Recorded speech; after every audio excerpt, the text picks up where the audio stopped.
হঠাৎ করে ইসরায়েলের আকাশে দেখা গেল এক অদ্ভুত দৃশ্য। শত শত কাক একসাথে উড়ে এসে আকাশকে প্রায় কালো করে ফেলেছে। স্থানীয়দের ভাষায় এমন দৃশ্য আগে তারা কখনোই দেখেনি। মুহূর্তের মধ্যেই দিনের আলো যেন ম্লান হয়ে যায়, আর ইসরায়েলের আকাশ জুড়ে ছড়িয়ে পড়ে কাকের রহস্যময় ঝাঁক। এই ঘটনাকে ঘিরে মানুষের মধ্যে সৃষ্টি হয়েছে নানা জল্পনা কল্পনা এবং চাঞ্চল্য। তাদের মতে এমন অস্বাভাবিক কাকের আগমন কোনো অশুভ বা ঐশ্বরিক ইঙ্গিত বহন করতে পারে।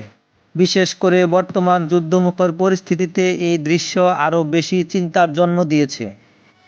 অনেকেই মনে করছেন ইতিহাসে বহুবার কাক পাখির অস্বাভাবিক আচরণকে বিপদের পূর্বাভাস হিসেবেই দেখা হয়েছে। লোককথা ও বিভিন্ন সংস্কৃতিতে কাককে রহস্য, মৃত্যু কিংবা পরিবর্তনের প্রতীক হিসেবেও বিবেচনা করা হয়। কেউ কেউ আবার বলছেন এটি নিছকই প্রাকৃতিক খেলা, মানুষের ভয় ও কল্পনায় একে রহস্যময় করে তুলেছে। তবুও প্রশ্ন থেকে যাচ্ছে, কেন হঠাৎ এত কাক একসাথে? কেনই বা এই ঘটনা এমন সময়েই?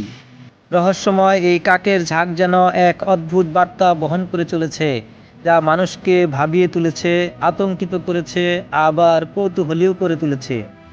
এটি কি শুধুই প্রাকৃতিক, নাকি এর পেছনে লুকিয়ে আছে কোনো গভীর সংকেত?